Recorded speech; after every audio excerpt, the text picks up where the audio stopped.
연봉 250억 사나이 등급 김민재. 한 축구선수 역대 최다 연봉. 바이에른 뮌헨 탑 5는 실패. 바이에른 뮌헨 소식에 능통한 독일 빌트 소속 크리스티안 폴크 기자는 17일 한국 시간 현재 뮌헨 선수단의 연봉에 대한 논의가 뜨겁다. 뮌헨이 선수들에게 너무 높은 연봉을 지급하고 있다는 의견이 있다고 보도했다. 이어 B클럽은 이 정도의 금액을 지불하는 것을 감당할 수 있어야 할 수 있다라며 스포르트 빌트는 뮌헨 선수들의 연봉을 알고 있고 그중 일부는 매우 놀랍다고 주장했다. 매체가 공개한 뮌헨 선수단의 연봉 순위에서 반가운 이름도 찾아볼 수 있었다. 바로 대한민국 국가대표 수비수 김민재이다. 김민재는 1,700만 유로, 약 250억 원, 라는 거액의 연봉을 받는 것으로 알려졌다. 보통의 구단에선 최연봉 타이틀을 얻을 수 있는 엄청난 거액이지만 뮌헨 선수단 내에선 7위에 해당하는 기록이었다. 영예의 1위는 2,400만 유로, 약 353억 원, 해리 케인이다. 그 뒤를 2,000만 유로, 약 294억 원, 마누엘 노이어, 르로이 자네, 조슈아 키미히, 1,900만 유로, 약 279억 원, 킹슬리 코망, 세르주 그나브리, 1,700만 유로, 약 250억 원, 김민재, 토마스 뮬러, 레온 고레츠카가 이었다. 뮌헨 연봉 순위 탑 7은 대부분 구단에서 오랜 시간 활약한 선수들로 이루어져 있다. 단 2명이 예외가 있다. 바로 케인과 김민재다. 김민재는 2022-23 시즌 나폴리의 핵심 수비수로 활약하며 구단을 33년 만에 세리에 A 정상으로 이끌었다. 이 과정에서 김민재는 리그 올해의 수비수에 등극하며 세간의 관심을 한몸에 샀다. 김민재는 페네르바체를 떠나 나폴리로 합류하는 과정에서 책정한 바이아웃 계약이 있었던 탓에 한 시즌 만에 이를 지불할 의사가 있던 뮌헨 이적에 성공했다. 당시 맨체스터 유나이티드, 뉴캐슬 등 주로 잉글랜드 프리미어리그, PL 구단들이 김민재에게 적극 관심을 보냈다. 이에 뮌헨 역시 영입 레이스에 합류해 거액의 연봉을 약속한 것으로 보인다. 김민재는 뮌헨 합류 후 별다른 적응 기간 없이 주전 수비수로 등극했다. 이후 아시안컵 대표팀 차출을 전후 지난 시즌 막판 에릭 다이어, 마타이스 더 리흐트 등의 주전 자리를 내주기도 했으나 올 시즌 신임 감독 뱅상 콤파니가 부임한 이래 붙박이 핵심 자원으로 거듭났다. 한편 매체 보도대로라면 김민재는 한국 축구선수 역대 최고 연봉을 수령하고 있다. 2위는 대표팀의 주장 손흥민으로 영국 유력 매체들에 따르면 손흥민은 180억 안팎의 연봉을 수령하고 있는 것으로 알려졌다. 2. 태클과 볼 경합 100% 성공. 펄펄 난 김민재. 베스트 11삭스리. 분데스리가 사무국은 24일 한국 시간 분데스리가 공식 홈페이지를 통해 4라운드 2주의 팀을 발표했는데 뮌헨 센터백 단짝 김민재, 다요 우파메카노가 이름을 올렸다. 김민재는 21일 독일 브레멘 베른베스트 베저 슈타디온에서 열린 브레멘과 2023에서 2024 시즌 분데스리가 4라운드 원정 경기에서 풀타임 소화하며 팀의 5에서 0대승에 힘을 보탰다. 그는 공을 117번 터치하면서 패스 성공률 92%, 105분에 97회, 공격 지역 패스 11회, 걷어내기 2회, 헤더 클리어 1회, 가로채기 3회, 수비적 행동 7회, 회복 3회 등을 기록했다. 특히 김민재는 볼 뺏김 0회, 태클 성공률 100%, 2분의 2회, 지상볼 경합 성공률 100%, 2분의 2회, 공중볼 경합 성공률 100%, 5분의 5회 등 미친 스탯을 자랑했다. 초반부터 김민재는 적극적인 수비를 선보였다. 전반 18분 브레멘의 공격을 막았다. 자칫 통과됐으면 위험할 뻔했던 브레멘의 패스를 빠르게 낚아채 역습을 시도했다. 뮌헨의 공격으로 이어지진 않았지만 상대 공격을 미연에 차단한 김민재의 플레이가 눈에 띄었다. 모두를 놀라게 하는 그의 수비는 뮌헨이 5에서 0으로 크게 앞서고 있던 후반 37분에 나왔다. 골을 막아낸 것이나 다름없는 수비를 보여줬다. 뮌헨 골키퍼 바로 앞에 서 있던 브레멘의 교체 선수 키케 토프가 오른쪽에서 빠르게 날아오는 공을 받아내고자 했다. 그런데 이때 김민재가 쏜살같이 달려들며 오른발을 쭉 뻗어 먼저 공을 소유했다. 토프는 그런 김민재를 뒤쫓았지만 그의 스피드를 당해내지 못했다. 김민재의 만점 수비. 축구 통계 사이트 후스코어드닷컴과 풍업도 김민재를 분데스리가 4라운드 베스트 11으로 뽑았다. 콤파니 감독 밑에서 부활 중인 김민재다. 그는 지난 시즌엔 토마스 투엘 감독 체제에서 갈수록 어려움을 겪었다. 초반엔 우파메카노와 함께 핵심으로 활약했지만 후반기 들어 에릭 다이어 마테이스 더 리흐트 듀오에게 주전 자리를 내줬다. 이번 시즌은 다르다. 김민재는 콤파니 감독의 신뢰를 받으며 위네니칠은 모든 경기에 선발 출전 중이다. 볼프스부르크와 개막전에서 범한 치명적인 실수를 제외하고는 대체로 안정적인 모습이었다.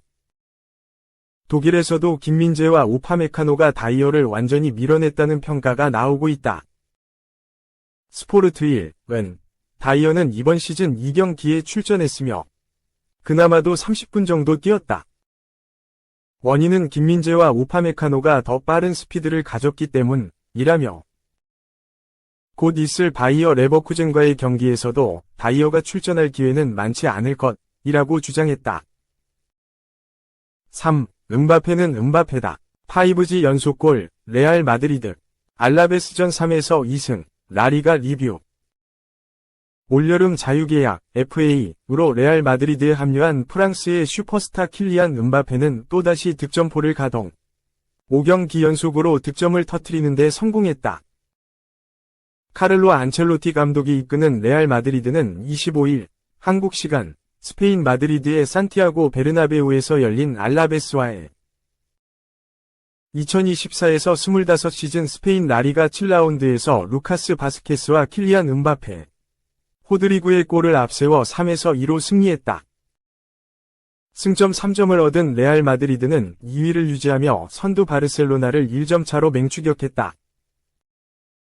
이날 레알 마드리드는 70% 이상의 점유율을 기록하는 등 경기 내내 알라베스를 압박하면서 전반전부터 2골 차로 앞서갔지만 후반 막바지 연달아 2골을 실점해 뒷심이 약간은 부족한 모습을 보여줬다. 또한 슈팅은 9대8, 유효 슈팅은 5대3으로 슈팅 기록 면에서도 큰 차이가 없었다. 레알 마드리드는 4-3의 3전형을 사용했다. 티보 쿠르투아가 골문을 지켰고 페를랑 맨디, 에데르 밀리탕, 안토니오 리디거, 루카스 바스케스가 104를 구축했다.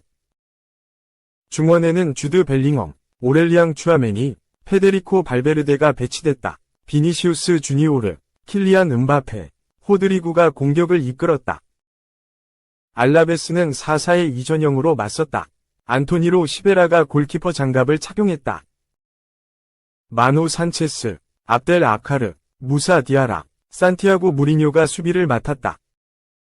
휴고 오버와 안토니오 블랑코, 카를로스 프로테소니, 토마스 코네치니가 중원을 책임졌고 루카 로메로와 아시에르 비아리브레가 투톱을 이뤘다. 이른 시간부터 레알 마드리드가 앞서갔다. 전반 1분 비니시우스가 드리블 돌파에 성공하며 측면을 허문 뒤 문전으로 컷백 패스를 내줬고 공격에 가담한 바스케스가 침착한 슈팅으로 연결해 알라베스의 골망을 흔들었다. 정확히 경기 시작 55초 만에 벌어진 일이었다.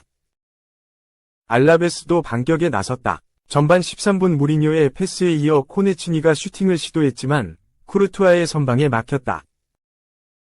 레알 마드리드는 전반 22분 벨링엄과 비니시우스의 연계 플레이로 알라베스의 수비를 무너뜨린 뒤 비니시우스의 패스를 받은 음바페의 추가골로 격차를 벌리는 듯했으나 오프사이드가 선언되면서 아쉬움을 삼켰다.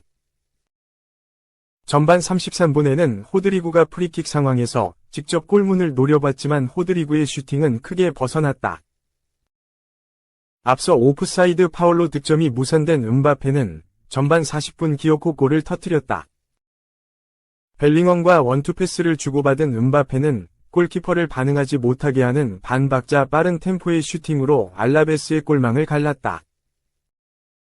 지난 시즌을 끝으로 파리 생제르맹, PSG, 과위 계약이 만료된 뒤 자유계약으로 레알 마드리드에 입단한 음바페는 8월에 치른 리그 3경기에서 침묵했지만 9월 들어 득점 감각이 물오른 모습이다. 음바페는 지난 2일 레알 베티스전 멀티골을 시작으로 레알 소시에다드전, 슈투트가르트전, 에스파뇰전에 이어 알라베스전까지 리그와 컵 대회를 가리지 않고 5경기 연속 득점에 성공했다. 음바페는 전반 추가 시간에도 추아메니의 헤더에 이어 슈팅을 시도하면서 멀티골까지 노렸지만 이번 기회는 살리지 못했다. 전반전은 레알 마드리드가 2에서 0으로 리드한 채 종료됐다. 알라베스는 후반전 시작과 동시에 아카르를 불러들이고 존 구리디를 투입해 수비 변화를 택했다. 그러나 후반전도 레알 마드리드의 공세였다. 레알 마드리드는 후반 3분 바스케스와 호드리구의 합작골로 격차를 더 벌렸다. 레알 마드리드는 이 흐름을 이어가 후반 7분 비니시우스의 슈팅으로 일찍이 쐐기를 박으려고 했다. 경기 분위기가 레알 마드리드 쪽으로 넘어가자 알라베스는 로메로와 블랑코를 대신해 안데르 게바라와 압데 레바흐를 추가로 투입했다. 몇 차례 좋은 기회가 오는 듯했지만 결정적인 찬스로 이어가지는 못했다. 3골차 상황에서 레알 마드리드는 후반전 중반이 넘어가자 호드리구와 발베르데를 엔드리, 모드리치와 교체해 선수들의 체력 안배에 집중했다. 격차가 꽤 벌어진 상태였기 때문에 충분히 내릴 수 있는 판단이었다. 알라베스는 후반 26분 비아리브레와 산체스를 키케 가르시아와 아드리안 피카로 교체해 승부수를 띄웠다. 아직 경기 종료까지 시간이 꽤 남은 시점이었지만 0에서 3으로 끌려가고 있는 알라베스는 선택지가 많지 않았다. 레알 마드리드는 교체 카드를 쓰고도 후반 28분 브라질 출신 초신성 엔드릭의 슈팅이 골대에 맞는 등 계속해서 알라베스를 위협했다. 20여 분만 더 버티면 3에서 0대 승으로 경기를 끝낼 수 있는 상황. 그때부터 알라베스의 반격이 시작됐다. 후반 40분 레알 마드리드 진영에서 나온 패스 미스를 프로테소니가 낚아채 페널티 지역 중앙에서 강력한 슈팅으로 공을 골문 구석에 꽂아 넣었다. 추격의 불씨를 살린 프로테소니는 후반 41분 상대 뒷공간으로 침투하는 가르시아를 향해 절묘한 패스를 보냈고 이를 받은 가르시아가 침착하게 마무리했다. 레알 마드리드는 알라베스가 순식간에 격차를 한 골 차이로 좁히자 비니시우스를 프란 가르시아와 교체해 수비 강화에 힘썼다. 후반전 막바지에 레알 마드리드를 매섭게 추격했던 알라베스는 후반 추가 시간으로 주어진 6분 동안 결국 동점을 만들지 못했다. 레알 마드리드는 후반 추가 시간 1분 엔드릭의 슈팅이 선방에 막히면서 쐐기를 박는 데에는 실패했지만 남은 시간 잘 버텨낸 끝에 3에서 2 승리로 경기를 마쳤다.